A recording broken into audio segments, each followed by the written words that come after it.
Wah, sangat luar biasa. Inilah sosok presiden yang dinantikan oleh seluruh rakyat Indonesia. Karena baru saja 10 hari menjabat sebagai Presiden RI, Pak Prabowo telah melakukan gebrakan yang sangat luar biasa. Ya, hanya dalam waktu 10 hari saja, Pak Prabowo telah menangkap 28 koruptor dari 7 kasus korupsi di Indonesia. Dan kerugian yang disebabkan oleh kasus ini tidak main-main, hingga mencapai 3,1 triliun rupiah. Kejaksaan Agung yang kembali menyita uang tunai sebesar 372 miliar rupiah. Kejaksaan Agung juga mengumumkan ada tersangka baru. Saudara, Kejaksaan Tinggi Jawa Barat menangkap anggota DPRD Jabar dari fraksi Partai PAN. SA Kades Talang Rendah Kabupaten Bengkulu Utara ditetapkan sebagai tersangka kasus tindak pidana korupsi. 23 Oktober 2024, 12 orang dalam kasus korupsi ganti rugi lahan Jalan Tol Padang Pekanbaru. Thomas Lembong ditetapkan jadi tersangka kasus impor gula.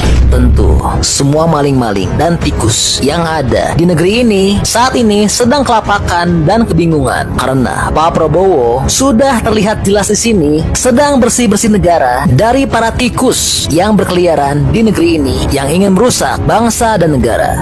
Dan buat yang saat ini bilang bahwa Pak Prabowo tebang pilih, tolong buka mata dan telinganya ya, karena Pak Prabowo tentu tidak tebang pilih hanya menghukum yang berlawanan saja, namun yang satu gerbong pun juga kena. Saudara, Kejaksaan Tinggi Jawa Barat menangkap anggota DPRD Jabar dari fraksi Partai Amanat Nasional PAN. Partai Amanat Nasional PAN. Partai Amanat Nasional PAN.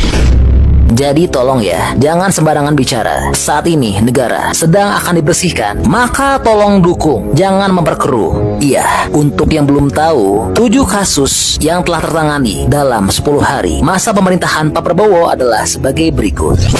Yang pertama adalah kasus PT Aset Pasifik.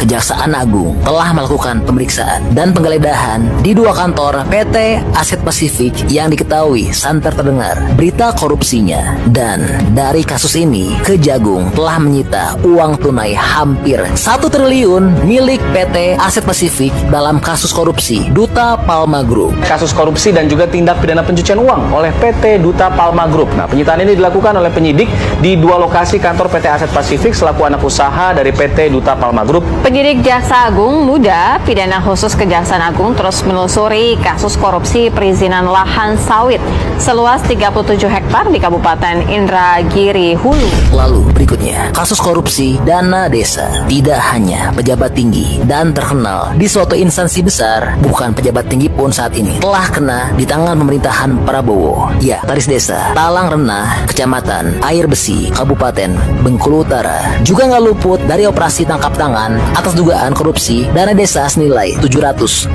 juta rupiah. SA Kades Talang Rendah Kabupaten Bengkulu Utara bersama anaknya GU yang merupakan sekretaris desa ditetapkan sebagai tersangka kasus tindak pidana korupsi oleh penyidik Satreskrim Polres Bengkulu Utara.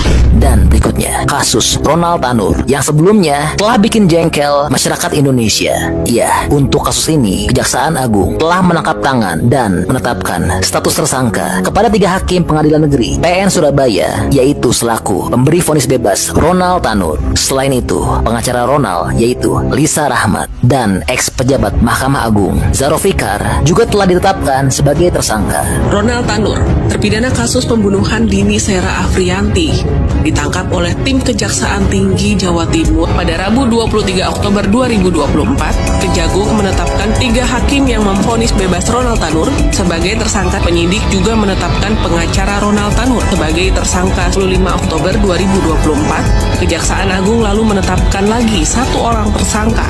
Berikutnya, kasus korupsi Tol Padang Pekanbaru. Iya, masih tak luput dari peradilan. 12 orang ASN ATR BPN telah ditangkap Kejaksaan Tinggi Sumatera Barat dalam kasus dugaan korupsi terkait pengadaan lahan untuk proyek pembangunan Tol Padang Pekanbaru dan telah merugikan negara senilai 27 miliar rupiah. Pada hari ini Rabu 23 Oktober 2024, tim penyidik bidang Pisus Kejati Sumbar telah melakukan pemanggilan untuk diperiksa sebagai tersangka sebanyak 12 orang dalam kasus korupsi ganti rugi lahan Jalan Tol Padang Pekanbaru. Berikutnya, kasus PT Antam Tbk.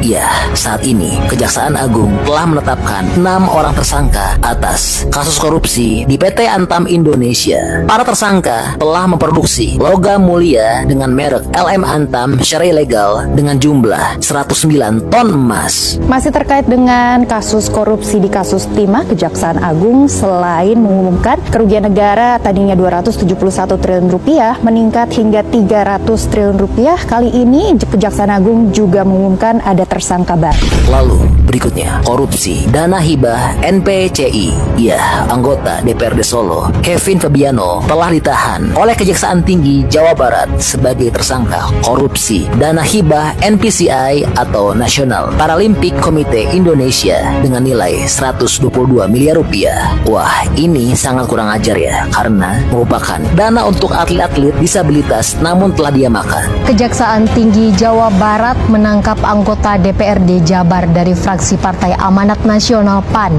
Ia ditangkap terkait dugaan korupsi dana hibah NPCI Provinsi Jawa Barat.